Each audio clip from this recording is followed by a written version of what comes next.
দেওয়া জবান দিয়া তুমি যদি একবার বলো আলহামদুলিল্লাহ, আমার আল্লাহ এত সওয়াবের মালিক বানাইবেন, সওয়াবে দিতে দিতে মিজান নামক পাল্লা পরিপূর্ণ করে দিবে। একবার বলবো আলহামদুলিল্লাহ, আমার আল্লাহ এত সওয়াব দিবেন, মিজান নামক পাল্লা পরিপূর্ণ হয়ে যাবে। বলতে পারেন হুজুর, মিজান নামক পাল্লাটা কত বড় কত বড়? এই এলাকার বাজারের মধ্যে পাল্লা আছে না নাই?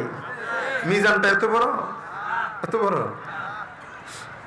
আল্লাহর নবীর ঘোষণা, আমার উম্মত যেই পাল্লা দিয়ে নেকি বদি ওজন করা হবে, ওই পাল্লা হলো এত বড় এত বড়, সাত আসমান সাত জমিন যদি রাখা হয় তারপরও পাল্লা ভরবে না। আর জবানটা দিয়ে একবার বলবো আলহামদুলিল্লাহ, আল্লাহ সওয়াব দিয়ে মিজান নামক পাল্লা পরিপূর্ণ করে দিবেন। জোরে জোরে সুবহানাল্লাহ, আর জোরে সুবহানাল্লাহ। কষ্ট হয় না তো? একবার কেউ যদি সুবহানাল্লাহ বলেন, আল্লাহর নবী বলেন, আমার উম্মত, আমার আল্লাহ তোমার জন্য জান্নাতের মধ্যে একটা ফলের গাছ লাগিয়ে দিয়েছেন। আল্লাহর নবীর এক সাহাবী বলেন, নবী আমার, একবার যদি সুবহানাল্লাহ বলি গো, আমার আল্লাহ আমার জন্য জান্নাতের মধ্যে ফলের গাছ লাগাইয়া দিবেন। আমি যদি দৈনিক 100 বার সুবহানাল্লাহ বলি, আল্লাহ তাআলা আমাকে কি দান করবেন? আল্লাহর নবী বলেন, আমার সাহাবী রে, তুমি যদি 100 বার সুবহানাল্লাহ বলতে পারো, আমার আল্লাহ তোমার জন্য জান্নাতে 100টা ফলের গাছ লাগাইয়া দিবেন। আর সুবহানাল্লাহ, সুবহানাল্লাহ। জীবনে কত বললাম কত বললাম, কত জিকির করলাম, করেন না আপনারা? সুবহানাল্লাহ বলেন নাই? সুবহানাল্লাহ অর্থ কি? আল্লাহ, আল্লাহ পাক, আল্লাহ পবিত্র। সুবহানাল্লাহ অর্থ কি? আল্লাহ পাক, আল্লাহ পবিত্র। হ্যাঁ, আপনি যখন বললেন সুবহানাল্লাহ, আমি যখন বললাম সুবহানাল্লাহ, আমার মা বোনগুলি যখন বললেন সুবহানাল্লাহ, আমরা একটা ঘোষণা দিলাম, আল্লাহ তুমি পাক, তুমি পবিত্র। ঠিক? এ ভাই, পৃথিবীর কোন মানুষ পাক পবিত্র না। পৃথিবীর সব মানুষ গুনাহগার। বক্তা গুনাহগার, শ্রোতাও গুনাহগার, ইমাম গুনাহগার, মুক্তাদি গুনাহগার, পীর গুনাহগার, মুরিদ গুনাহগার। অনেকেই বলতে পারেন, হুজুর আপনি আবার কোথায় থেকে আসলেন, আমাদেরকে গুনাহগার বললেন?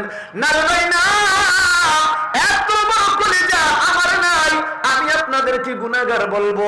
আল্লাহর নবীর ঘোষণা, কুল্লু বানি আদম খাত্তাউন। নবীজি বলেন, পৃথিবীর প্রতিটা মানুষ গুনাহগার।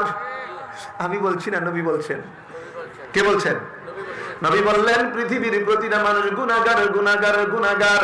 নবীজির সাহাবীদের মন খারাপ, নবী গো আমরাও যদি গুনাহগার, এই গুনাহ নিয়ে যদি কবরে যাই আমাদের অবস্থাটা কি হবে? আল্লাহর নবীর ঘোষণা, আমার সাহাবীরা শোনো শোনো, পৃথিবীর প্রতিটা মানুষ যদিও গুনাহগার, কিন্তু মনে রাখবে এই গুনাহগারদের মধ্যে এমন কিছু গুনাহগার যারা আল্লাহর প্রিয় গুনাহগার, যারা জান্নাতি গুনাহগার। গুনাহগার আবার তারা আল্লাহর প্রিয় গুনাহগার, আল্লাহর পছন্দের গুনাহগার, তারা জান্নাতি। কারা গো গুনাহ করেও তারা আল্লাহর প্রিয় হয়ে যায়? এরা আবার কারা? খায়রুল খাত্তাইন আত-তাওয়াবুন।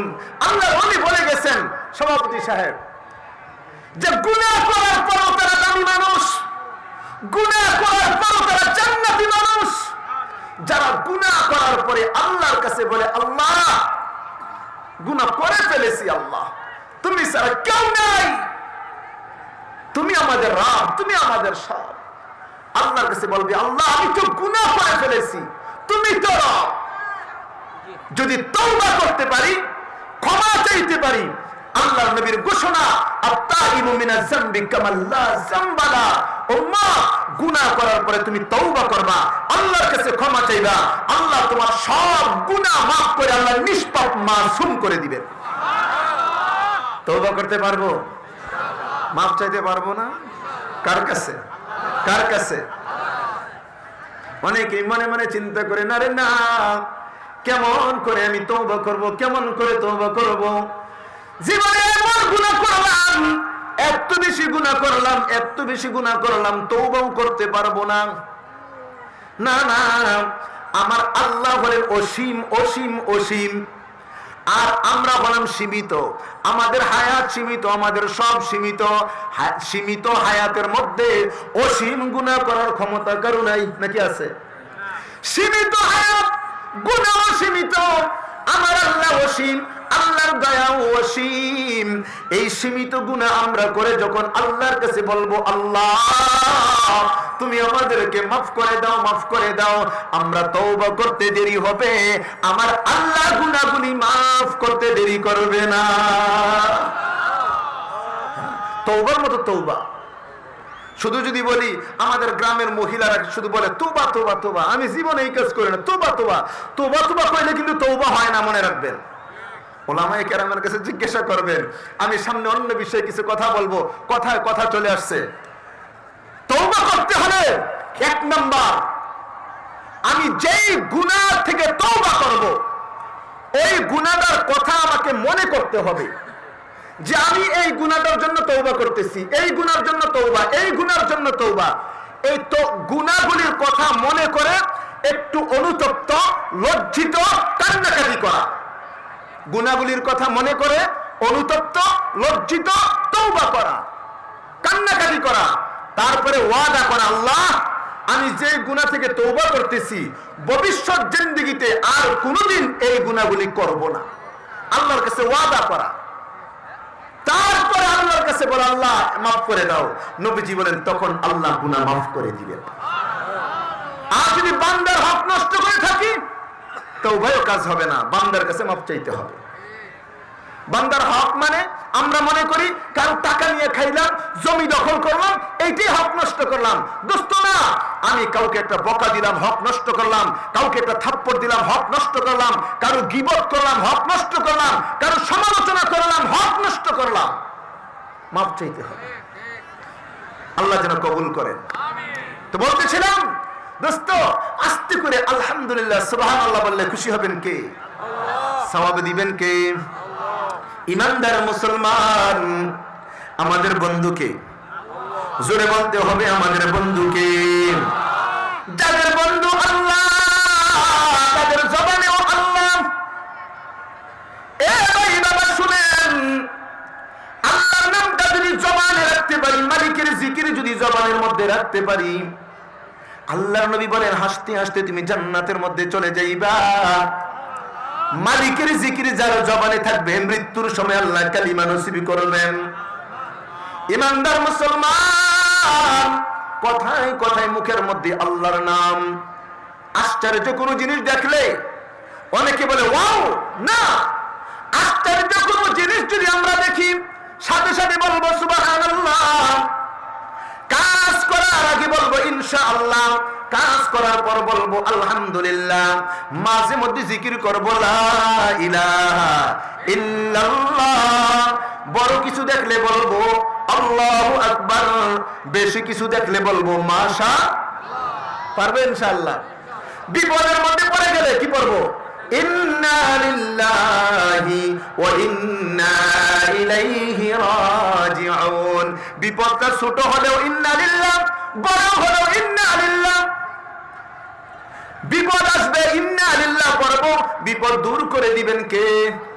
আরো জোরে বলি না কে? আমার ছোট্ট একটা বিপদ, আমি চাবিটা খুঁজতেছি পাইতেছি না, ডান পকেটে হাত দিলাম চাবিটা পাই না, কি পড়বো?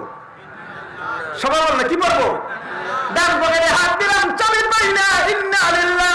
বাম পকেটে হাত দিলাম চাবিটা পাইলাম, কি পড়বো? যখন পাইলাম আলহামদুলিল্লাহ, পাইলাম না ইন্না লিল্লাহ। যখন পাইলাম তখন বলবো আলহামদুলিল্লাহ। জবানে থাকবে আল্লাহর নাম। খুশি হবেন কে? আর জোরে বলি না, খুশি হবেন কে? আমাদের রব। সবাই বলি আল্লাহ আমার রব, এই রবি আমার সব। আল্লাহ আমার রব, এই রবি আমার সব। দমে দমে তোর মনে তারি অনুভব। মাদার দু জাহা গায়রে খোদা ইয়ার নাদারম, मा दर्द जहां गैर खुदा यार नदारन जुजियात खुदा ही चे दिगर कार नदारन मैं आशिक मौला हूँ मेरी इश्क निराला मैं आशिक मौला हूँ मेरी इश्क निराला जुमला जहां जिसकी तजल्ली से उजाला जुमला जहां जिसकी तजल्ली से उजाला मैं सूरत यूसुफ को नहीं चाहने वाला मैं सूरत यूसुफ को नहीं चाहने वाला मैं कैस के मानंद नहीं आशिक लैला चित्कार मेरे बोली ना अल्लाहु अकबर अल्लाहु अकबर ईमानदार मुसलमान আমাদের রব আল্লাহ আমাদের সব আল্লাহ আমাদের বন্ধু হলেন আল্লাহ অনেকেই বলতে পারেন হুজুর আল্লাহ যে আমাদের বন্ধু আল্লাহকে আমরা পাইবো কোথায় আল্লাহ আছেন কোথায় বলেন না আল্লাহ আছেন কোথায় जदर देखता हूँ जदर तू है तू जदर देखता हूँ जदर तू है तू हजर में शजर में तेरा रंग वो हजर में शजर में तेरा रंग वो गुलजार गुल्लो बुर्ग शुजर किसने बनाया तौलब मायूसी का हो ये सब जिसने बनाया चित्कर मेरे बोली ना अल्लाह अकबर कभी बोले दुनिया কিন্তু আমি যেদিকে তাকাই ওই দিকে আমার আল্লাহ আমি আসমানের দিকে তাকাইলে আল্লাহর পরিচয় পাই আমি জমিনের দিকে তাকাইলে আল্লাহর পরিচয় পাই আমি পানির দিকে তাকাইলেও আল্লাহর পরিচয় পাই আমি গাছের দিকে তাকাইলে কার পরিচয় পাই বলেন না কার আমি যদি আসমানের দিকে তাকাই একটু খেয়াল করি নেগা কুম্বরি গুম্বদে জরনেগার नगा कुंबरी गुंबदे जरनेगार के सफश बुअद बे से तो इस्तवार सरा परदाए चरने के गर्दन दबी दरुशा माए फिरोजन दबी कवि बोले वा दुनियार মানুষ মালিকের আসমানের দিকে তাকাও আমার আল্লাহ তো বিশাল একটা আসমান বানাইলেন আল্লাহ আসমানের জন্য একটা খুঁটিরও প্রয়োজন হয় খুঁটির প্রয়োজন হয়েছে কেমন মালিক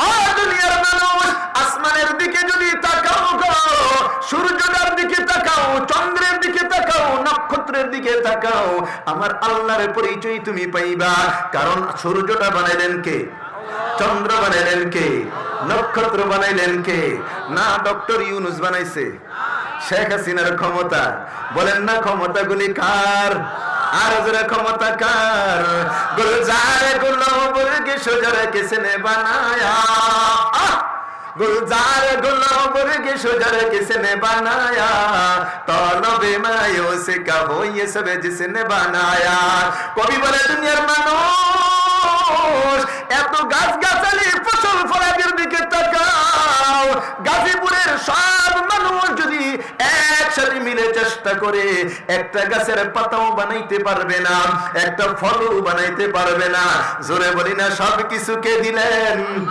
আর জোরে সব কিছু কে দিলেন সুতরাং গোলামি করব কার আর জোরে গোলামি করব কার दुनियादारी नहीं हमको जरूरत गुलाम अपना बना हमको खुदाया अल्लाह मालिक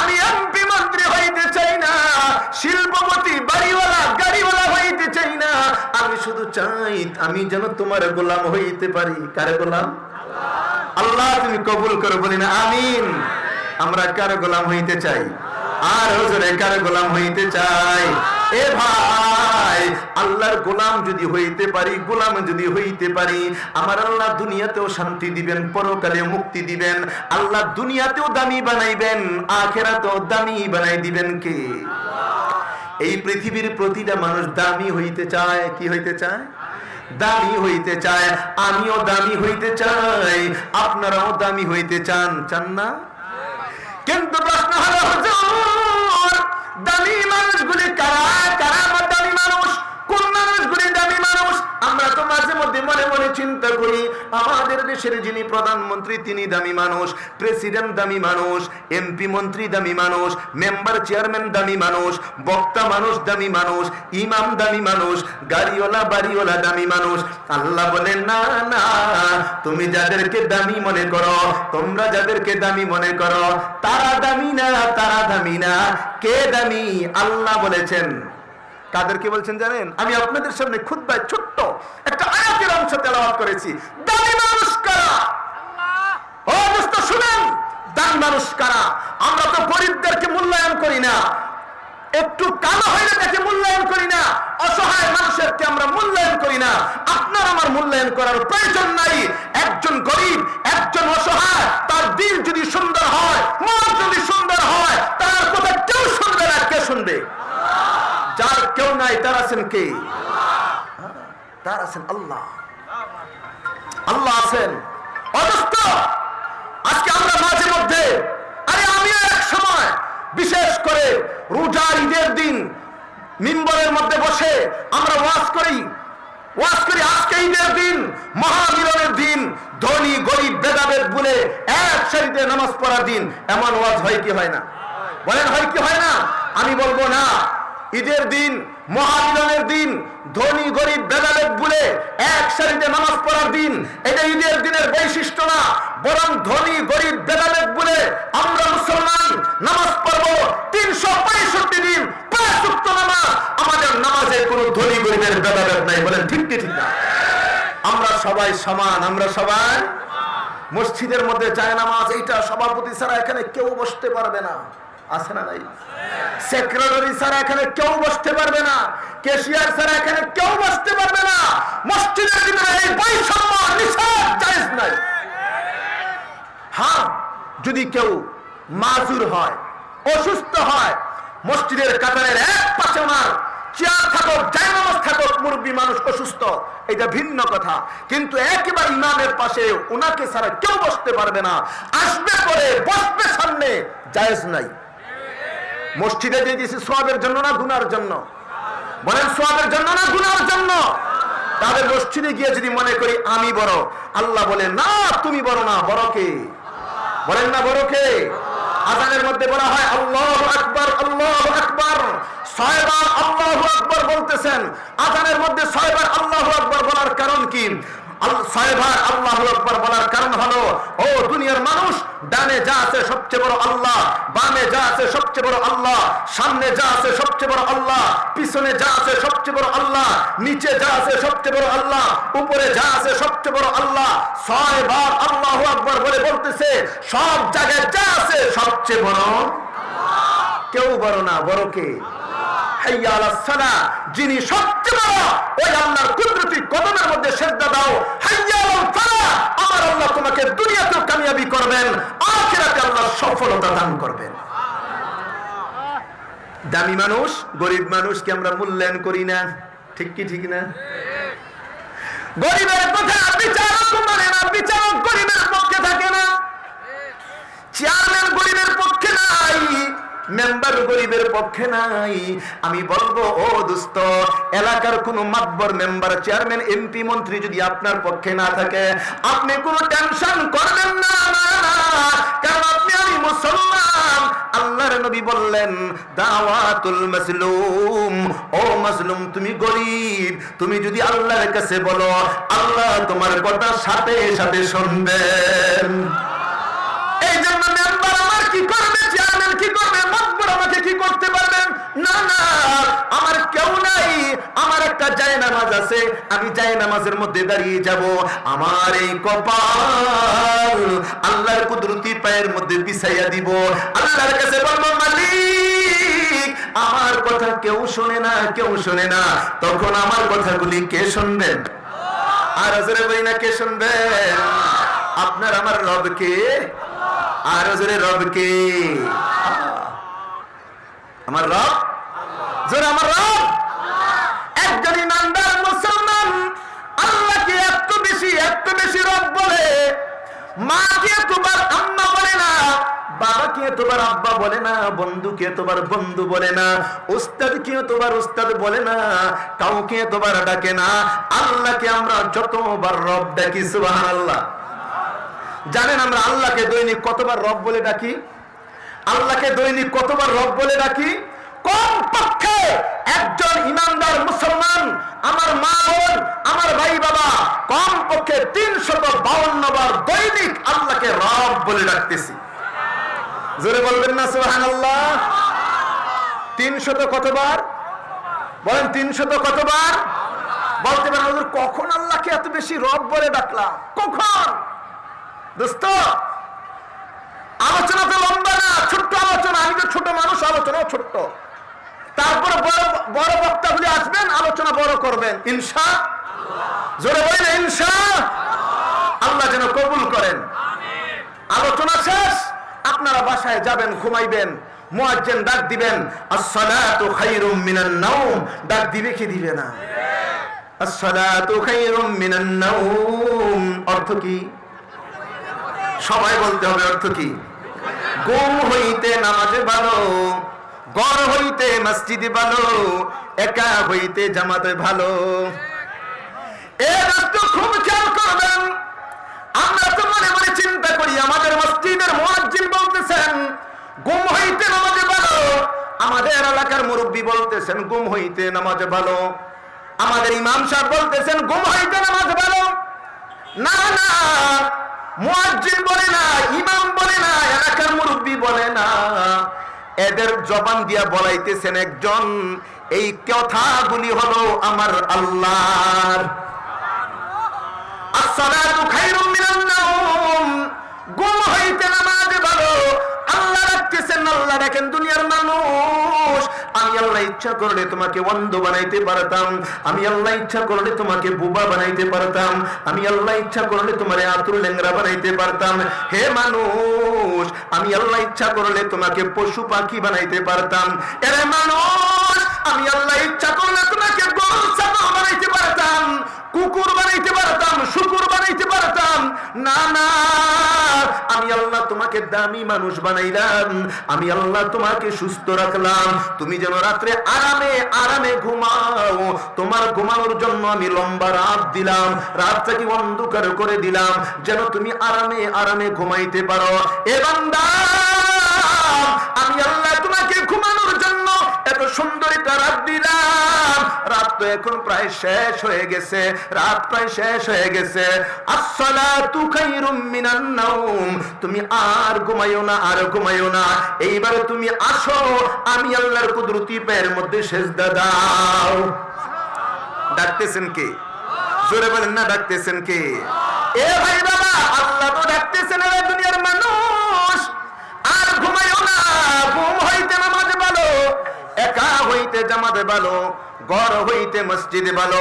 এইবার আপনারা সকলে আমার সাথে বলবেন, যখন ফজরের আজান হয়ে যায় তখন কি আমরা ঘুমাইবো নাকি নামাজ পড়বো? একা পড়বো না জামাতে পড়বো? ঘরে পড়বো না মসজিদে পড়বো? কারা কারা পড়বো? 2 হাত উঁচু করে দেখাই। নারে তাকবীর!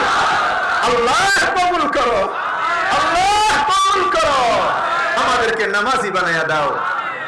এখন অনেকেই চালাকি করছে, চালাকি, কয়েকজনে চালাকি করছে। কি চালাকি জানেন? হুজুর ওয়াদা করাইছে জামাতে নামাজ পড়বো, না না আমি ওয়াদাও করব না, নামাজও পড়বো না। কারণ ওয়াদা করে যদি ওয়াদা ভঙ্গ করি সওয়াব না গুনাহ? ওয়াদা করে যদি ওয়াদা ভঙ্গ করি গুনাহ হবে। হুজুরের সাথে ওয়াদাও করব না, নামাজও পড়বো না। অনেক চালাক।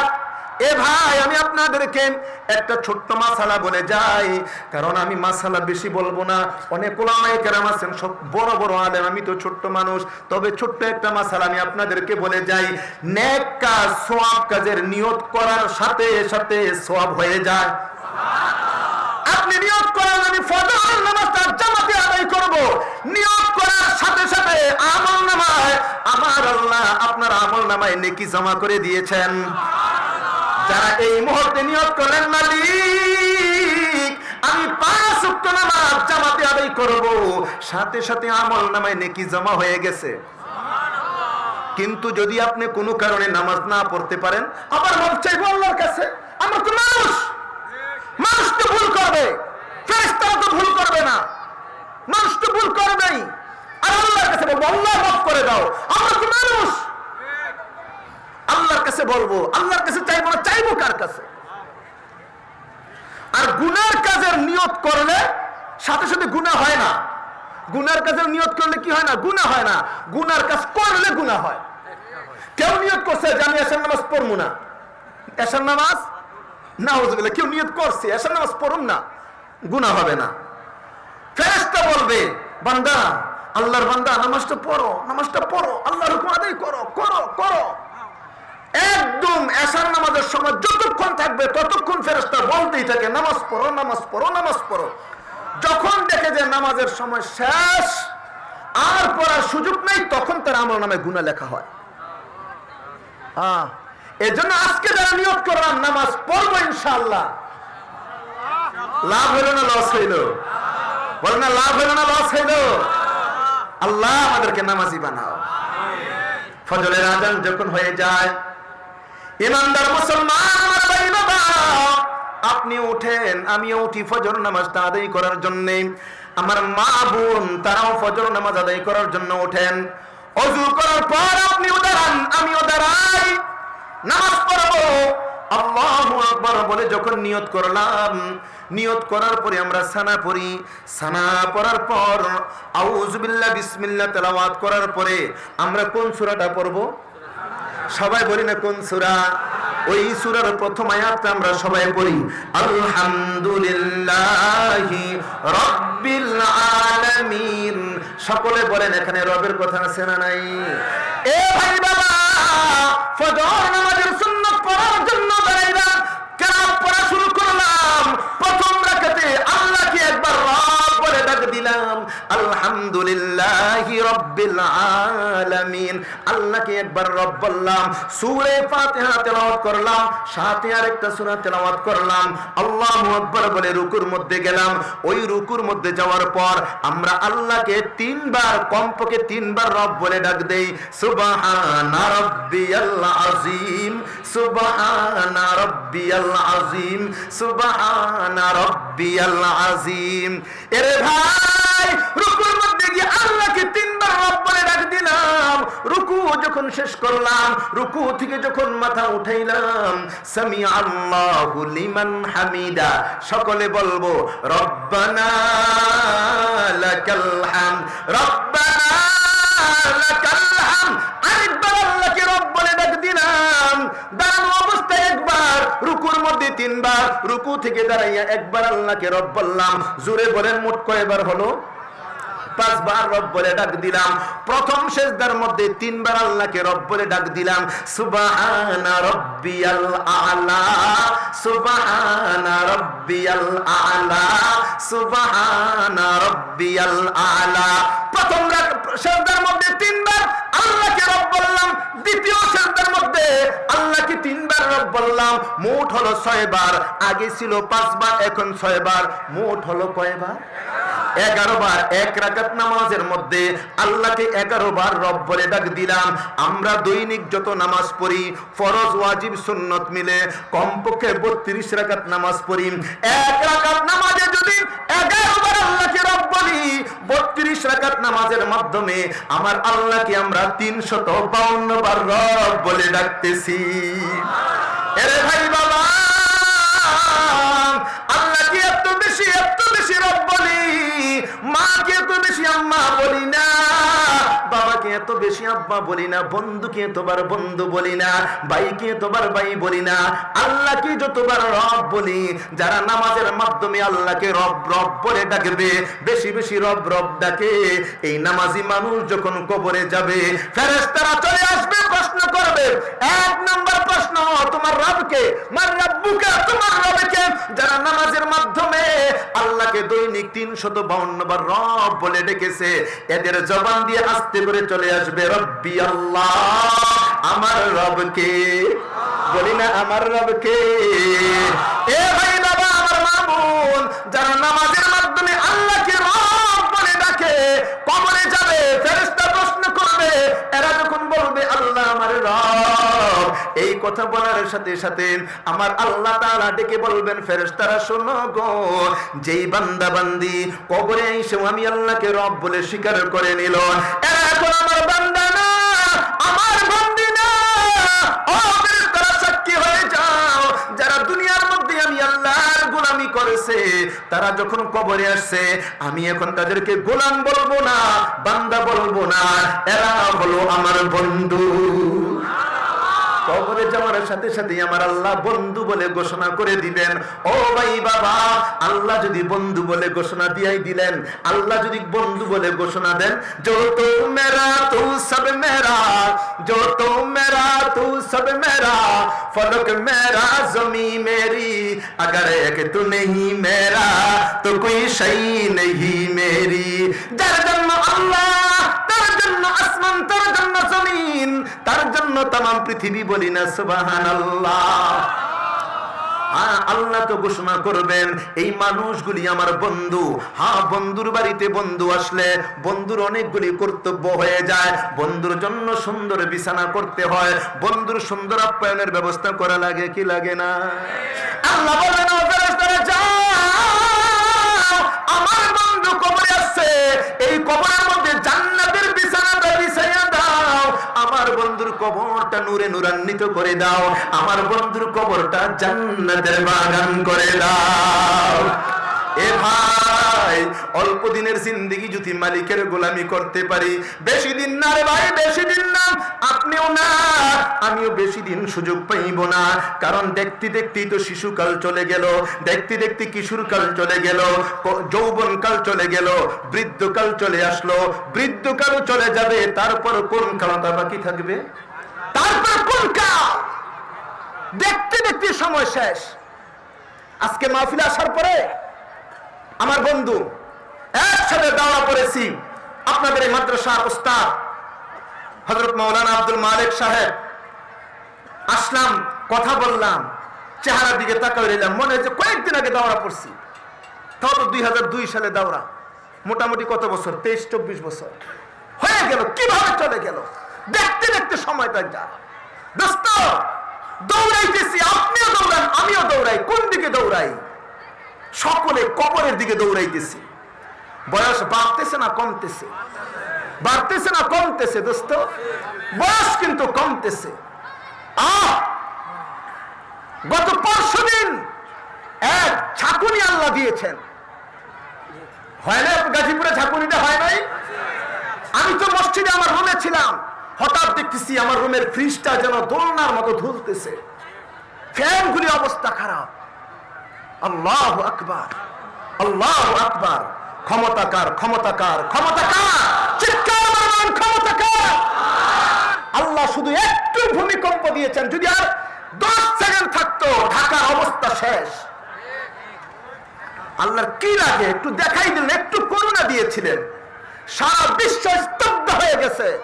স্কুল বন্ধ, মাদ্রাসা বন্ধ, ভার্সিটি বন্ধ, দোকানপাট বন্ধ, মার্কেট বন্ধ, সব বন্ধ। আল্লাহ দিয়েছেন একটু করুণা শুধু। ক্ষমতা কার? না প্রধানমন্ত্রীর ক্ষমতা? কি ক্ষমতা? প্রধানমন্ত্রীর কি ক্ষমতা? এত ক্ষমতা, এত ক্ষমতা, যা ইচ্ছা তাই করতে পারে। হায়রে, মুহূর্তের মধ্যে কত পরিবর্তন দেখতেছি না? আপনারা দেখেন না পরিবর্তন? ক্ষমতা কার? গোলামি করবো কার? জোরে বলেন, গোলামি করবো কার? এক আল্লাহর গোলামি করব। দোস্ত, আমি বলতেছিলাম এই পৃথিবীর মধ্যে দামি মানুষ কারা? দামি মানুষ, দামি মানুষ কারা? দামি মানুষ কারা? ধনী হলে দামি হওয়া যায়, বক্তা হলে দামি হওয়া যায়, ইমাম হলে দামি হওয়া যায়। আল্লাহ বলেন না, ইন্না আকরামাকুম ইনদাল্লাহি আত্তাকাকুম। আল্লাহ বলে, দুনিয়ার মানুষ, তোমাদের মধ্যে যারা মুত্তাকি, তোমাদের মধ্যে যারা পরহেজগার, যারা গুনাহ করে না, যাদের দিলের মধ্যে আছে একজনের ভয়, কার ভয়? যাদের দিলে আছে আল্লাহর ভয়, এই মানুষটা হলো দামি মানুষ। ভয় করবো কাকে? डरते नहीं दुनिया में मुसलमानों किसी से, डरते नहीं दुनिया में मुसलमानों के शीशे, जब मिल गई दौलत तो ईमान नबी से। सारे दुनिया हो मुखालिफ फिर नहीं नुकसान है, डर नहीं है गम नहीं है जब खुदा रहमान है। चित्कार मेरे बोली ना अल्लाहु अकबर। ईमानदार मुसलमान আল্লাহ ছাড়া কাউকে ভয় করে না, ভয় করে না। ইমানদার মুসলমান শুধু একজনকে ভয় করে, বলেন না কাকে ভয় করে? আমরাও একজনকে ভয় করব, কাকে করব? জোরে বলি না বাঁচানোর মালিককে, ইজ্জত দেওয়ার মালিককে, দামি বানানোর মালিককে। এ ভাই আমি তো বলতেছিলাম গরিব মানুষকে আমরা মূল্যায়ন করি না, দামি মনে করি না। শুধু আমাদের যুগেই না, আমাদের যুগে না, নবীর যুগেও এইটা ছিল। নবীর যুগেও গরিবদেরকে মূল্যায়ন করা হতো না, দামি বলা হতো না। একদিন তো কয়েকজন সাহাবী আল্লাহর নবীর দরবারে এসে বলে, ওগো নবী মানায় না, মানায় না। আল্লাহর নবী আশ্চর্য হয়ে গেলেন, সাহাবীরা কোন জিনিসটা আবার মানায় না, বলো না কোনটা মানায় না? নবী গো, আপনি যেই মসজিদের ইমাম হয়ে গেলেন, যেই মসজিদের নাম হলো মসজিদে নববী, যেই মসজিদের মধ্যে এক ওয়াক্ত নামাজ কেউ যদি আদায় করে, আমার আল্লাহ তার আমলনামার মধ্যে 50,000 ওয়াক্ত নামাজের সওয়াব দেয়। এই মসজিদের ইমাম আপনি, আর একজন মুয়াজ্জিন যিনি আযান দেন, আপনার পিছনে দাঁড়ায় ইকামত দেন, যার নাম বেলাল। ওই বেলাল হলো কালো, ওই বেলাল হলো গোলাম, ওই বেলাল হলো গরিব। নবীজি আমাদের এই মসজিদের মধ্যে গরিব মুয়াজ্জিন, গোলাম মুয়াজ্জিন, কালো মুয়াজ্জিন মানায় না। নবীজি রাগ হয়ে গেলেন, মনটা বেজার হয়ে গেল। এ আমার সাহাবীরা শোনো শোনো, আমার বেলালকে তোমরা চিনো না। আমার বেলাল গরিব হইতে পারে, আমার বেলাল গোলাম হইতে পারে, আমার বেলাল কালো হইতে পারে, কিন্তু আমার বেলালের দিলটা বড় ভালো, আমার বেলালের দিলটা বড় ভালো। আমার বেলাল আস্তে করে একটা কথা বলবে, আল্লাহর আরশে আজিমের মধ্যে চলে যায়। এরে ভাই বাবা, অনেক মসজিদের ইমাম, অনেক মসজিদের মুয়াজ্জিন, আমরা এদেরকে মূল্যায়ন করি না, কারণ এরা তো গরিব, এদের বেতন কম, আমরা মূল্যায়ন করি না, করি না, করি না। কিন্তু আল্লাহর নবী বলেন, আমার উম্মত শোনো শোনো, ওই মুসল্লি দামি মুসল্লি, ওই মুসল্লি দামি মুসল্লি, যেই মুসল্লিদের উপরে ইমাম খুশি হয় ওই মুসল্লিরা দামি মুসল্লি, আর যেই মুসল্লির উপরে ইমাম বেজার হয় ওই মুসল্লিরা হলো কম দামি।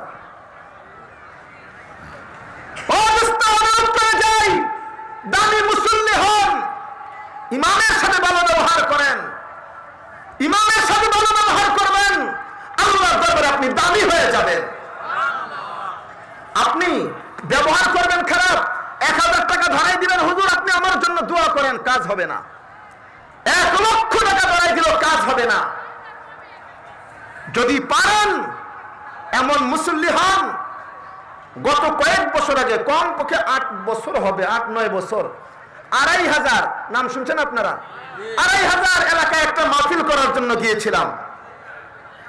2500 যাওয়ার পর এক ইমাম সাহেব কান্না শুরু করে দিচ্ছেন, চোখের পানি ঝরঝর পড়তেছে। হুজুর আমার কয়েকজন মুসল্লি, আমার কয়েকজন মুসল্লি, আমি বুঝলাম, কারণ কিছু কিছু মসজিদের কিছু কিছু মুসল্লি এমন ইমামের কলিজার মধ্যে আঘাত করে, আছে না নাই? আপনি ইমামের কলিজায় আঘাত করলেন, ইমামের কলিজায় আঘাত করেন নাই, আল্লাহর আরশে আজিমের মধ্যে আঘাত করেছেন, মনে রাখবেন। ইমাম কি জিনিস? আমি এক সময় মনে করতাম, আরে আমার মানুষ দাওয়াত দেখে, আমি তো ইমাম, সাধারণ দাওয়াত দিয়ে খাওয়াই কে, দোয়া চাই কে? ইমাম এমন এক ইমাম যিনি দৈনিক সকালবেলা সূরা ইয়াসিন তেলাওয়াত করেন, মাগরিবের পরে ওয়াকিয়া তেলাওয়াত করেন, এশার নামাজের পরে সূরা মুলুক তেলাওয়াত করেন। যিনি এমন এক দায়িত্ব পালন করেন যে দায়িত্ব আল্লাহর নবী পালন করেছেন। অনেকে এই কথা বলে, যার নাই কোনো গতি সে করে ইমামতি, বলেন নাউজুবিল্লাহ। যার বেশি গতি সে করে ইমামতি, কারণ আল্লাহর নবী ছিলেন ইমাম, এখন যারা ইমামতি করে তারা সরাসরি নবীর ওয়ারিস, সরাসরি নবীর ওয়ারিস। দোস্ত, 2500 ইমাম সাহেব কাঁদতেছে, হুজুর আমার কয়েকজন মুসল্লি কাঁদতেছে কাঁদতেছে, কিছু বলি না। পরে বললাম, হুজুর আপনার মুসল্লিরা কি অনেক খারাপ? সাথে না হুজুর খারাপ না তো, অনেক ভালো। হুজুর আমার মসজিদের সেক্রেটারি আর ক্যাশিয়ার, সভাপতি আল্লাহ আমাকে মিলাইছেন। কেমন এরা? হুজুর এদের আল্লাহ তাআলা এদেরকে অর্থ দিয়েছেন, সম্পদ দিয়েছেন, তবে আল্লাহ মনও দিয়েছেন। এরা জানেন আমি ইমাম, আমি যেই বেতন পাই এই বেতন দিয়ে আমার সন্তানকে আমি ইলিশ মাছ খাওয়াইতে পারবো না। এরা জানে আমার এই বেতন দিয়া আমি দোকান থেকে ফল ফ্রুট কিনে আমার সন্তানদেরকে খাওয়াইতে পারবো না। এরা বুঝেন এই বেতন দিয়া আমার সন্তানকে আমি গরুর গোশত কিনে খাওয়াইতে পারবো না। আমার কমিটির লোক বুঝেন। হুজুর আলহামদুলিল্লাহ, আমার সভাপতি, শিল্পপতি, আমার সেক্রেটারি ধনী মানুষ, আমার ক্যাশিয়ার টাকাওয়ালা মানুষ, হুজুর এরা যখন বাজারে যায় এরা তো 2 হালি 3 হালি ইলিশ মাছ একসাথে কিনে। হুজুর এরা একটা বড় প্যাকেট তো করে বাসার জন্য, আবার ছোট্ট একটা প্যাকেট, ওই প্যাকেটে ছোট্ট 2টা ইলিশ মাছ থাকে, যাওয়ার সময় আমার বাসায় দিয়ে যায়। হুজুর এরা তো 10 কেজি 20 কেজি গরুর গোশত কিনে, ছোট্ট একটা প্যাকেট 2 কেজির গরুর গোশত কিনে হুজুর আমার বাসার মধ্যে পাঠাইয়া দেয়। হুজুর এরা যখন ফল কিনে হুজুর আমার বাসার মধ্যে এরা পাঠাইয়া দেয়। আরে ভাই, ইমাম বলতেছিলেন, আল্লাহর কসম আমি ইমামের কথাগুলি আপনাদেরকে শুধু শোনাইতেছি। ইমাম ঝর ঝর করে কান্না করতেছে। তখন মনে করলাম আরে হাত তুলে দোয়া করলেই তো দোয়া হয় না। ইমামের চোখের পানি, আনন্দের চোখের পানি আল্লাহর আরশে আজিমের মধ্যে চলে গেছে। পায়ে ধরে বলে যায়, দোস্ত আপনি মারা যাবেন, আপনার সন্তানরা গরু জবাই করে বিশাল আয়োজন করে বাজার করে খাওয়াইবে, ইমাম সাহেবকে 500 টাকা 100 টাকা দিয়ে দোয়া করাইবে। ওই দোয়া কাজে লাগে না, ওই দোয়া কাজে লাগে না। অনেকে রাগ করবেন, হুজুর কাজে লাগে না, আসলেই লাগে না। দোয়া আগে জীবিত থাকতে দোয়া নিয়ে যান। অনুরোধ করে যাই, যাদের সিনার মধ্যে কোরআন, যাদের সিনার মধ্যে হাদিস, এদের সাথে বেয়াদবি করবেন না। এদের সাথে বেয়াদবি করলে কি পরিণতি আজকে আপনারা দেখতেছেন স্পষ্ট। আমি ওইদিকে যাব না। একমাত্র উলামায়ে কেরামের সাথে বেয়াদবি করার কারণে আজকে এই অবস্থা। মনে করেন আমরা কড়া কথা বলি, আমি মাঝে মধ্যে বলতাম, কারণ আমি তো নরম কথা বলি, আমার কথাগুলি নরম কথা, আমি শক্ত কথা কোথাও বলি না।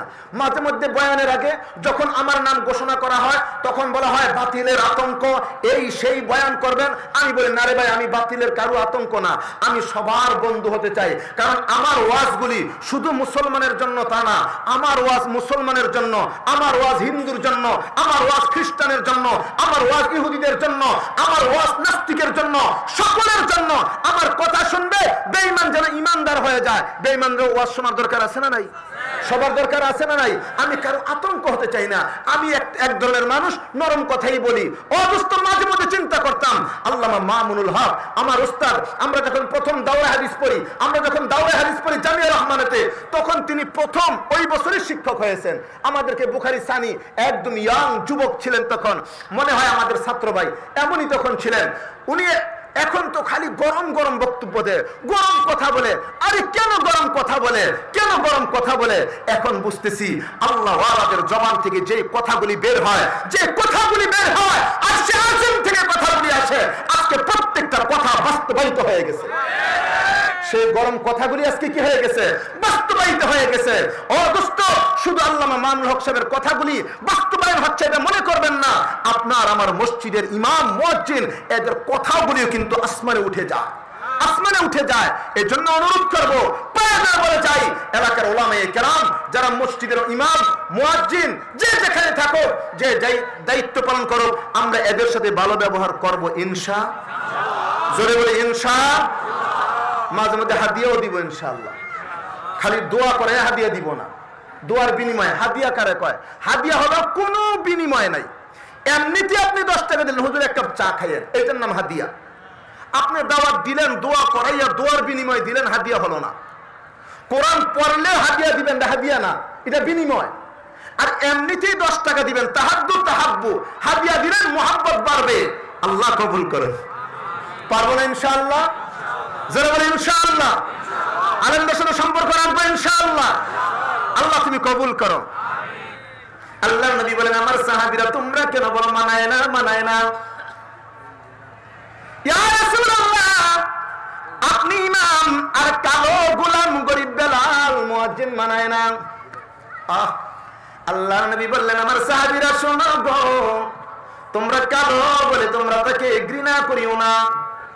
মনে রাখবা 3 জন কালো। কয়জন কালো? 3 জন কালো। লক্ষ লক্ষ ডলার চেয়ে ভালো। তিনজন কালো মানুষ লক্ষ লক্ষ ডলার চেয়ে ভালো। এক নম্বর কালো লুকমানে হাকিম। হযরতে লুকমানে হাকিম তিনি ছিলেন কালো মানুষ, গরিব মানুষ, গোলাম খাটো মানুষ। হাকিমও বলা যায়, হেকিমও বলা যায়, কারণ তিনি ডাক্তারও ছিলেন, আবার তিনি বিচক্ষণ বিচারকও ছিলেন, এজন্য হাকিমও বলা যায়। লুকমানে হাকিম কালো মানুষ, গরিব মানুষ, গোলাম, কিন্তু আল্লাহ তাআলার কাছে তিনি কেমন দামি হয়ে গেলেন, কেমন দামি। আমার আল্লাহ কোরআনে কারীমের মধ্যে একটা সূরা নাযিল করলেন, যেই সূরার নাম হলো সূরা লুকমান।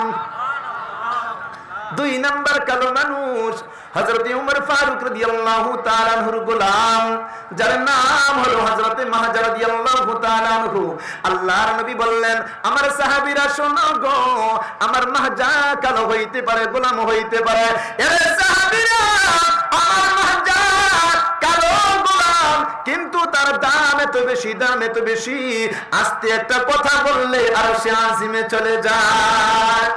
সাহাবীরা গো, তিন নাম্বার কালো, তোমরা যাকে কালো বলো, গরিব বলো, গোলাম বলো, যে হলো আমার বেলাল।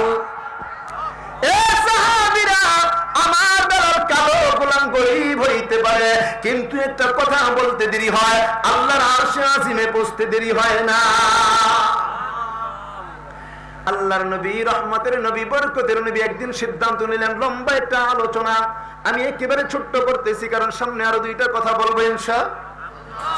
আল্লাহর নবী একদিন সিদ্ধান্ত নিলেন, এ সাহাবীরা, আমার বেলাল আজ থেকে আজান দিবে না, নতুন মুয়াজ্জিন আজান দিবেন। যেই মুয়াজ্জিনের চেহারা সুন্দর, কণ্ঠ সুন্দর, যেই মুয়াজ্জিনের মধ্যে গোলামির সিল মোহর নাই, গোলাম না, এমন একজন মুয়াজ্জিন আজান দিবেন। ফজরের আজানের সময় যখন হয়ে গেল, নতুন মুয়াজ্জিন আজান দিলেন। বেলাল আজান দেয় না, বেলাল আজান দেয় না, নতুন মুয়াজ্জিন আজান দিলেন। আজান যখন শেষ হয়ে গেল, জিবরাইল আমিন নবীজির দরবারে হাজির হয়ে গেলেন। ওগো নবী, ঘটনা কি? আজকে কেন কেন আপনার মসজিদের মধ্যে আজান হয় নাই? আল্লাহর নবী আশ্চর্য হয়ে গেলেন। ও জিবরাইল, কেন বলো আজান হয় নাই? আমার মসজিদে তো আজকে আজান হয়েছে। না গো নবী, না, আপনার মসজিদে আজান হয় নাই। আল্লাহর নবী আরো আশ্চর্য হয়ে গেলেন।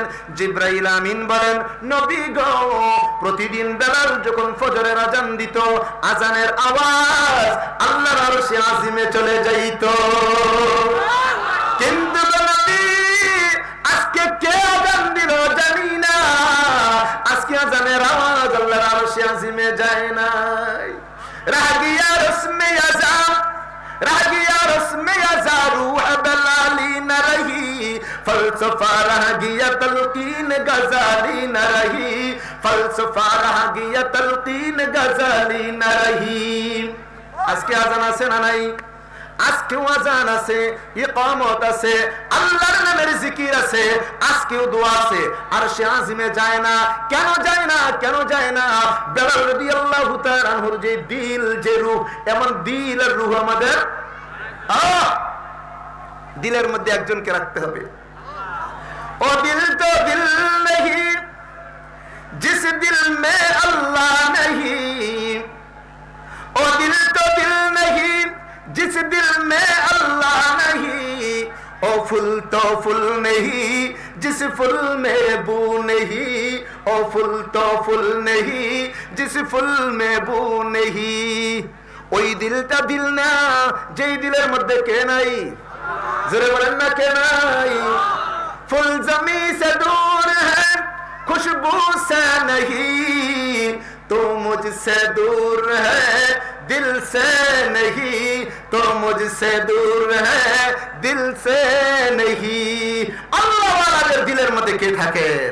চিৎকার মেরে বলেন আল্লাহু আকবার। এ ভাই বাবা, বলতেছিলাম কালো মানুষ, গোলাম, গরিব, কত দামি, কত দামি। আরশে আজিমের মধ্যে তার আজান চলে যায়। সুবহানাল্লাহ। দোস্ত, কষ্ট হয় আপনাদের না? গরিব, গোলাম, দাম কত, দাম কত? হযরত বেলালের দাম কত? একজন নবী যিনি দুনিয়াতে থাকা অবস্থায় আল্লাহর সাথে কথা বলছেন, বলেন তো কে?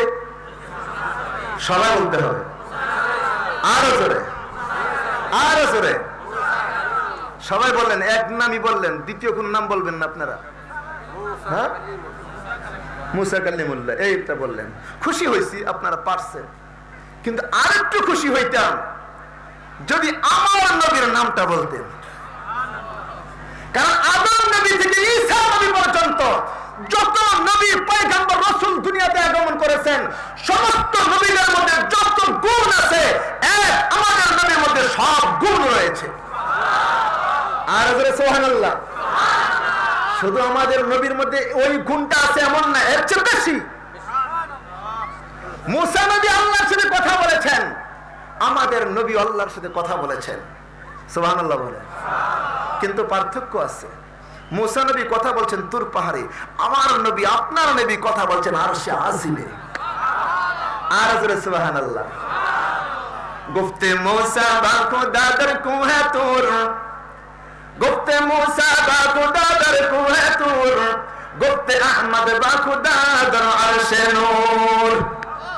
মুসা নবী আল্লাহর সাথে কথা বলেছেন তুর পাহাড়ে, আপনার নবী, আমার নবী আল্লাহর সাথে কথা বলছেন আরশে আজিমের মধ্যে। জোরে সুবহানাল্লাহ।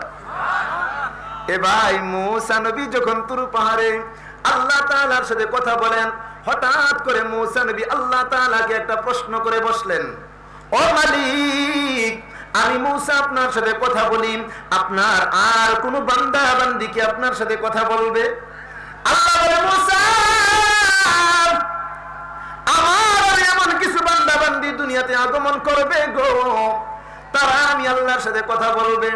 মুসা নবী জানতে চাইলেন, আল্লাহ, এরা আবার কারা গো যারা তোমার সাথে কথা বলবেন? আল্লাহ তাআলা বললেন, ও মুসা, আখিরি জামানার পয়গম্বরের উম্মত আমি আল্লাহর সাথে কথা বলবে। এইবার মুসা নবী জানতে চাইলেন, আয় আল্লাহ, আখিরি জামানার পয়গম্বরের উম্মত এরা আপনার সাথে কথা বলবে, কথা বলার জন্য এরা তুর পাহাড়ে আসবে কি আসবে না? কারণ মুসা নবী তুর পাহাড়ে না গেলে আল্লাহর সাথে কথা বলতে পারে না, বাড়িতে থাকলে কথা বলতে পারে না, শুধু তুর পাহাড়ে আসলে কথা বলতে পারে। মুসা নবী জানতে চাইলেন, আল্লাহ, আখিরি জামানার পয়গম্বরের উম্মত আপনার সাথে যে কথা বলবে এরা কি তুর পাহাড়ে আসবে? আল্লাহ বলেন, না রে মুসা, না, আখিরি জামানার পয়গম্বরের উম্মত আমি আল্লাহর সাথে কথা বলার জন্য তুর পাহাড়ে আসা লাগবে না। এরা মসজিদে থাকবে, আমি আল্লাহর সাথে কথা বলবে। এরা বাসা বাড়িতে থাকবে, আমি আল্লাহর সাথে কথা বলবে। এরা মাঠের মধ্যে থাকবে, আমি আল্লাহর সাথে কথা বলবে। এরা বিমানে লঞ্চে থাকবে, আমি আল্লাহর সাথে কথা বলবে। মুসা নবী বললেন, আল্লাহ, আমি আর আপনি যেমন কাছাকাছি এমন কাছাকাছি থাকবে নাকি আরো দূরে থাকবেন? আল্লাহ তাআলা জিজ্ঞাসা করেন, মুসা রে, বলো না, বলো না, তুমি কোথায় আর আমি কোথায়? মুসা নবী বলতেছেন, আয় আল্লাহ, আপনি হলেন পাহাড়ের উপরে, আমি হলাম পাহাড়ের নিচে, আপনার সাথে আমার সাথে কথা হয়। আল্লাহ বলে, মুসা না, তুমি পাহাড়ের নিচে, আমি পাহাড়ের উপরে, এমন ভাবে কথা হয় না, বরং তোমার আর আমার মাঝে একটা নয়, দুইটা নয়, 70,000 পর্দা রয়েছে। একটা পর্দা থেকে আরেকটা পর্দার দূরত্ব হলো 1000 বছরের রাস্তা। এমন 70,000 পর্দার এক পাশে তুমি, আর এক পাশে আমি, তোমার সাথে আমার সাথে কথা হয়। এরে মুসা,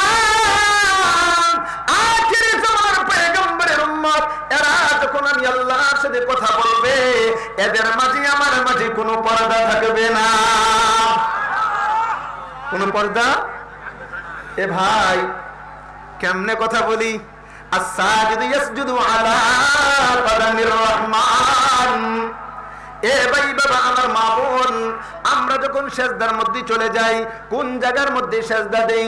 আমরা তো মনে মনে চিন্তা করি, আমরা টাইলসের মধ্যে সেজদা দিলাম, জায়নামাজের মধ্যে সেজদা দিলাম, কাপড়ের মধ্যে সেজদা দিলাম, চাটি কিংবা পাটির মধ্যে সেজদা দিলাম, মাটির মধ্যে সেজদা দিলাম। নবী বলেন, না, আমার উম্মত, তুমি আর আমি যখন সেজদা দেই, আমাদের এই কপাল মাটিতে লাগানোর আগে আগে আমার আল্লাহর কুদরতি পাগুলি কপালের নিচে বিছাইয়া দেন। আমরা আল্লাহর কুদরতি পায়ের মধ্যে যখন সেজদা দিয়া দিলাম, আপনি যখন সেজদা দিলেন, আমি যখন সেজদা দিলাম, আমার আল্লাহ তাআলা তখন ডেকে বলেন, ইয়া মালাইকা ইরফা হিজাব বাইনি ওয়া বাইনা আবদি। ও ফেরেশতারা যাও, আমার যে বান্দা বান্দি আমি আল্লাহর কুদরতি পায়ের মধ্যে সেজদা দিল, এদের মাঝে আমার মাঝে যত পর্দা আছে সরাইয়া দাও। বিনা পর্দায় আমি আল্লাহর সাথে কথা বলবে। সেজদার মধ্যে গিয়ে বিনা পর্দায় মালিকের সাথে কথা বলি। দোস্ত, আমরা তো সেজদা দিতেই চাই না, সেজদা দিতেই চাই না। সেজদাটা কি জিনিস? সেজদা দিলে তাড়াতাড়ি উঠা যায়। এক সাহাবী একদিন নিয়ত করলেন, আজকে আমি নবীর ঘরের মেহমান হব, নবীর ঘরের মেহমান হব। উদ্দেশ্য, নবী কি আমার মতো সারা রাত ঘুমায় নাকি কিছু আমল করে, নবীকে পরীক্ষা করব। পরীক্ষার মানে দেখবো নবী কি আমল করে। নবীর কাছে গিয়ে বলি, ইয়া রাসূলুল্লাহ, আজকে আমি রাত্রে আপনার সাথে থাকতে চাই, মেহমান হইতে চাই। হও মেহমান। বাস এশার নামাজের পরে, খাওয়া দাওয়ার পরে আল্লাহ নবী শুইছেন, সাহাবীও শুইছেন। নবী তো আস্তে করে চোখটা লাগছে, কিন্তু সাহাবীর চোখ লাগে না, ঘুমায় না। কারণ সাহাবীর উদ্দেশ্য তো ঘুম না। সাহাবী আজকে সারা রাত সজাগ থাকবেন, দেখবেন নবী কি আমল করেন। নবী বুঝলেন সাহাবী ঘুমায় গেছে। আল্লাহর নবী ঘুম থেকে উঠে গেছেন, চিন্তা করলেন, কারণ নবী তো সারা রাত এত বেশি ইবাদত করতেন, নবী এত তাহাজ্জুদ পড়তেন রাত্রে যে নবীর পাগুলি ফুলে যাইত। নবীর আমলনামায় কোনো গুনাহ ছিল, তারপর সারা রাত ইবাদত। যখন নবীজি উঠলেন, এখন নবীজি ইস্তেঞ্জা যাবেন, এখন নবীজি ওযু করবেন, মেসওয়াক করবেন, নামাজে দাঁড়াইবেন। সাহাবী চিন্তা করলেন, আরে নবীর একটা খেদমতের সুযোগ হয়ে গেছে। নবী যেহেতু উঠছেন, আমি নবীজির সামনে পানিটা একটু সামনে দিব, নবীজির সামনে মেসওয়াকটা দিব, তাহলে নবীজি খুশি হবেন, নবীজি খুশি হবেন। নবীজি উঠার পরে সাহাবী গুড়গুড় করে ঘুম থেকে উঠে গেছেন, ওইটা নবীজির সামনে পানি দেয়, নবীজির মেসওয়াক দিলেন, নবীজি মেসওয়াক করলেন, ওযু করলেন। ওযু করার পর নবীজি সাহাবীর প্রতিও নবীজি খুশি হয়ে গেলেন। নবীজি বলতেছেন, সাহাবী, আমি তোমার উপর খুশি হয়ে গেলাম, বলো তো তুমি কি চাও, তুমি কি চাও?